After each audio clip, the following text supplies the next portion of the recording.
One man, a lens, and a shadow in the trees that refuses to be explained away.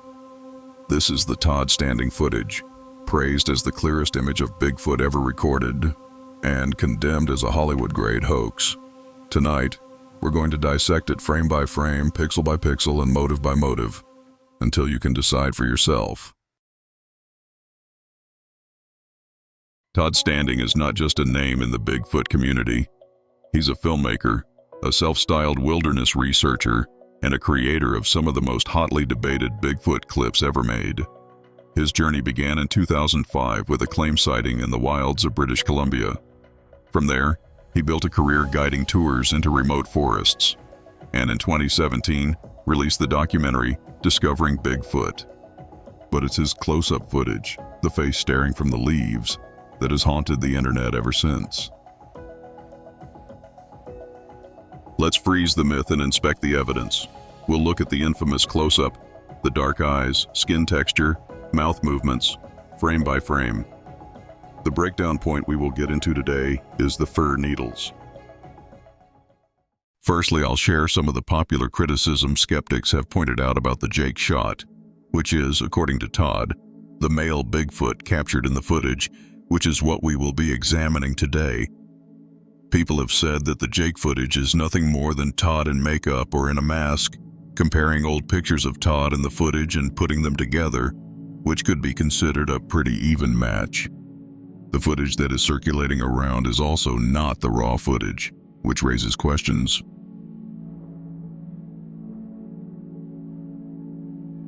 But Todd has found a comeback to these claims.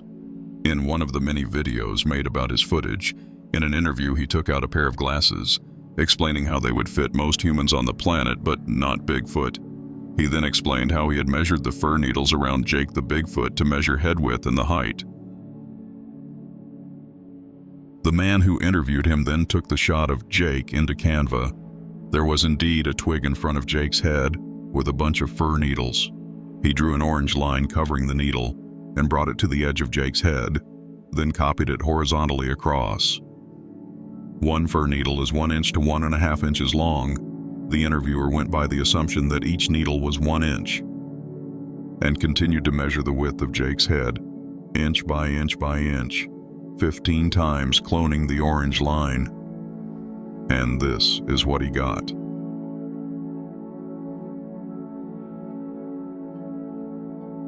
By now he had 15 orange lines, each measuring 15 inches, going horizontally across Jake's head. This meant that Jake's head was roughly 15 inches long. We actually managed to draw it up to 18 inches, though he wasn't even looking at the camera, so it was probably even bigger. There is no human that has a 15-inch long head, and this explains away the Todd and cosmetics or a mask theory. But it doesn't explain that it isn't a statue. Skeptics pointing out costume-like seams and the fact that it never moves or shows any expression, noting especially how the mouth remains still the entire footage.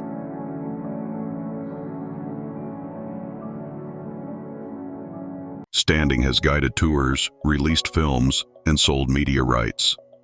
Supporters say it funds legitimate research.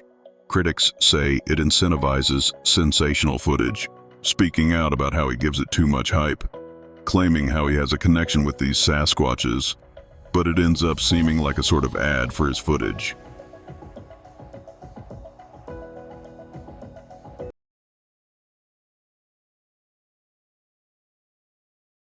Let us know what you think down in the comments. This footage remains one of the most controversial pieces of Bigfoot footage yet. Long-held Bigfoot enthusiasts are stumped. It all goes to show how little we actually know about this elusive Sasquatch and how much we have to learn.